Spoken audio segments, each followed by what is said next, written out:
Alright, hello everyone and welcome back to another episode of Cleaning and Storing. I've never seen one of these, but this is the Magnavox Odyssey 2. You see the big 2 up here in red. This is already weird. I've just looked it over. It's pretty gross and dirty. Hopefully at least I can clean it up for my friend Tio who gave it to me. Link to his channel in the description below. It doesn't work, he said, but since it's a cartridge console, I don't know what all can be wrong besides the inside of the cartridge slot being dirty. But regardless, we're going to take it apart on video and see what we can do to this thing. I've never done one of these, and I've never seen one I've never seen one get cleaned either, so this is going to be a new experience for me, so sorry if I get confused or I get lost or I can't do something. So the first thing you're going to do is turn it upside down. Now this thing is very different. You'll notice there's no screws. There's bolts. There's 1, 2, 3 bolts holding it together. I've already taken 2 out, so I can just take this third one out real quick. Whoops. And the bolt size is a 1/4 inch bolt. They're pretty standard in America, but I have no clue what size it is in metric units. Sorry about that. I don't know my metric system that well. So the bolts come out pretty easily because bolts are actually pretty nice. They're made to come out, and instead of removing the top, you're actually going to remove the bottom from what I saw. And yeah, it's pretty dusty, but it's not horrible. There's just one big plastic piece at the bottom, so you can go ahead and wash this whole giant honker up.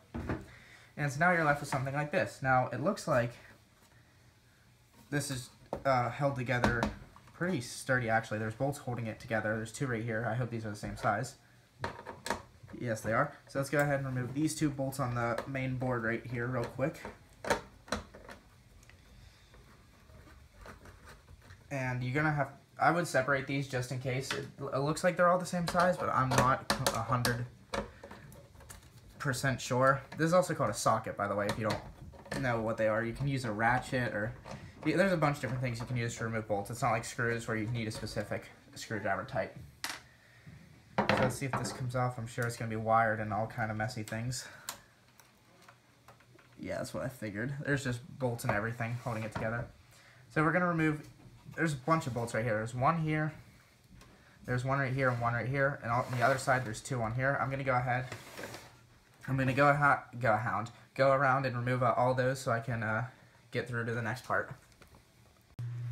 Okay, everyone, I know this looks like a jumbled mess right now, but I have pictures of where everything goes so I don't get too lost.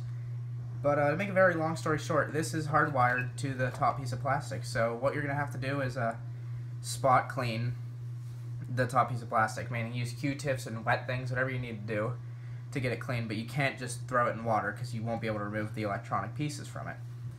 The reason I have the motherboard flipped over right now, because it's not going to be that easy to clean, is so I can still clean it with air and I can get a good bunch of crap in the cartridge slot right here to hopefully get it working again. This big ribbon is the main problem with the hard wiring, but I can't disconnect it, so looks like that's how we're going to keep it. So what I'm going to do is I'm going to set this aside and I'm going to go to the 2 controllers because they're pretty dirty as well. And I'll just show you one, but there's obviously 2 of these little boys connect hardwired to it. So I'm going to... Yes! Alright, give me 1 second here. Alright, sorry about that. We're going to do the controller now. I've already done one, and I'm just going to tell you now, if you're doing this for some reason, for one reason or another, you can only get this top plate off, you can't get the bottom off. Because this piece basically is like a lock, and it's so old and like stuck in there that I can't turn it no matter what I do. I can't get it off. So basically you turn it over, and there's 2 Phillips head screws, and obviously separate these from the bolts. And these are actually significantly longer too. You would think that these would be shorter, but they're not. What are you going to do? So we're going to go ahead and take these out real quick. Sorry I'm doing it on camera, but this isn't that long of a video, honestly, because there's not many parts to this. Alright, so we got the screws out, and this top plate, along with the action button, will just lift off relatively easily. It might be stuck because of how old the thing is. And the button you can't remove, as you can see here. Well, you can to a certain extent, but it's pretty much pointless because there's nothing mechanical, so you can just leave it as it is like that. So you can go ahead and wash these 2 tops as well. I already did the 1 controller. And basically, what I was saying was, under this joystick, right here, this is this piece, and it's like a lock to hold all this electronics in place. And since these are so old, I can't actually get this off by any means. So I'm just going to leave these like this, and if your wire comes out, don't worry, it's probably going to be bent to the shape, and you just have to feed it through the track back like that, and just keep it like that. So all the electronics I'll clean with air, and then I'll clean the two plastic pieces, or the three plastic pieces. And I'm not going to clean the top piece because I'm just actually going to put it all back together with the top piece dirty, and then I'll clean it on the exterior because there's so much wiring and stuff in the top that I don't trust myself doing that with all the stuff there. So I'm going to go ahead and clean everything, and I'll be back to you with how to put everything back together. So stick around, everyone. Okay, I've cleaned everything up the best I could, and we are going to put it back together now. And it's probably not going to be that easy, but we'll go for it. I'm going to start with the controllers, and I'm only going to show you one because that's all you really need to see. We'll show you this one because it's a little bit different. Well, they're the same thing, but this wire will probably come out. All you have to do is feed it back through the little track, and it has a metal thing just so it doesn't like pull out.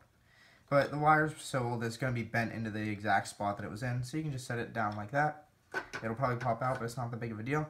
And then you put the lid back on. Now the lid goes the direction, the action, you see this red button, the action, it goes on the same side that the wire comes out, so it's going to go on like this. And it fits on, honestly, extraordinarily easy. And you have 4 long Phillips head screws, and you're going to go ahead and put those in each side, and you can go ahead and do that for both controllers, and the controllers will be back together. Okay, both my controllers are back together, and they're looking a lot nicer. So now we're going to deal with this mess, and I'll be honest, this may take me a good hour or so to do. First thing you got to probably do is flip this. If you did what I did and flip this over so you can get to the cartridge slot, you're going to have to flip it back over and make sure that the cartridge slot actually lines up with the, whatever that's called, track, I guess you want to call it. So it should flip over relatively easy. Now as for everything else, this is going to be a pain. So the motherboard's actually going to be in the way for the beginning because you need to screw this like box down here, or bolt it down rather. And there's 2 things to note. There's a bolt on one side and there's a bolt on the other side, but this white like cable with a ring attached to the end of it, this has to go right here. I don't know if you can see that or not.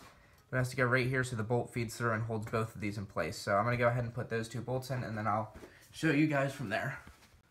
Okay, I got the little box thing in place, and one thing I should mention, do not over-tighten bolts. Bolts are different from screws. They're much more fragile. These ones aren't as bad, but like some bolts will just completely snap apart if you over-tighten them. Then you'll never be able, then it'll either fall out and not be usable, and there will be a loose part, or it'll be stuck in the hole, and you'll never be able to take this thing apart, or anything apart, ever again. So on that note, let's put the rest of it together. From here on out, it shouldn't be too complicated. So there's 3 like wires with these little white plastic clips on them. You're gonna have to line them up over their designated holes. There's one right here, as you can see I lined it up. There's one in the middle right here, which lines up right here. And there's one on the far end over here, the clip's way buried, and it lines up right here. You can see that. So those all have a bolt holding them in place, and so you can go ahead and do all those, and then I will show you from there, but it should be pretty self-explanatory from there on out. Okay, I've gotten all the wires bolted back into place, and I guess another thing to note is if you're using a ratchet, this is going to be difficult. There's no way to get around it. You just got to hope for the best. I'm using this right now. This is where like bolts go in if you're not used to tools. I know some people, believe it or not, aren't. But the reason I'm using that is because my dad stole the socket set I was using, so I need to improvise. So now you're going to take the motherboard itself. You got to kind of look under, make sure everything's lining up all right. And then kind of find, there it is, drop it into place. And you may have to move some things around and do a little bit of finagling. And one thing you may need to note is there's this big blue battery, you can see it right here kind of, that may hit this wire because that's what I was just doing. So you're going to have to like spin that wire to get it out of the way. Look. Make sure everything's lining up. Alright, and there we go. It took a little bit of finagling, but I got it. So I'm actually going to do both these bolts on video because I don't want this to fall out of place. And when you're doing something like this that requires 2 bolts, you should probably line both of them up first and then put one in or the other, because you might tighten one to the point where you moved it and then the hole won't line up anymore, and that really sucks because believe me, I've done it before.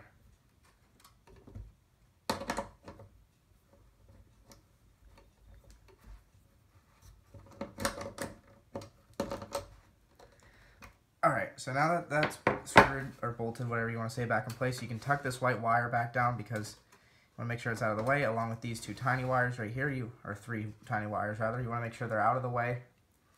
Make sure that there's a plug right here, just make sure that's plugged all the way in. And so now you have one big plastic piece left. It's this piece right here. We're going to go ahead and drop it back into place. Should line up relatively easily. You may have to do some finagling with these wires in the back to get them to fall back in their hole, and they're supposed to be flat, and some of them don't go flat. Either way, once that's done, you take your last 3 bolts and you put them in the 3 holes, and you should be pretty much done. Alright, my Magnavox Odyssey, or mine rather, my friend's Magnavox Odyssey is still pretty dirty, as you can see, because I never, as you remember probably, I never cleaned the top of it off. So that's what I'm going to do right now. I'm going to get Q-tips and paper towels and water and cleaner rather, and I'm just going to go to town on it and hope for the best. One thing to note is if you look inside here, the cartridge slot the cartridge reader may not have lined up perfectly with the hole, so you may need to take it back apart and readjust that if that's the case.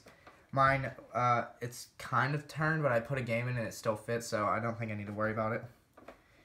So yeah, so now I'm just going to go ahead and do the best thing that I can in cleaning this, and then I'll show you the finished result. The camera usually doesn't show how good it turns out, but believe me, it'll probably look a hell of a lot better, so I'll be back with that.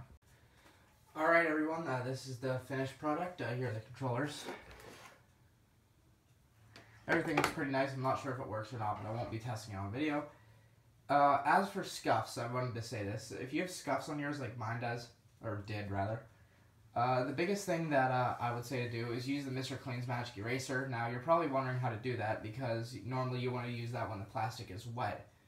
But in this case, what I did was I would just dip the Magic Eraser in water and not dunk it. I'd barely get it wet and then go over the console and then immediately dry it off with a paper towel. And it worked really well. It got all the scuffs off and all those marks that you couldn't get off before.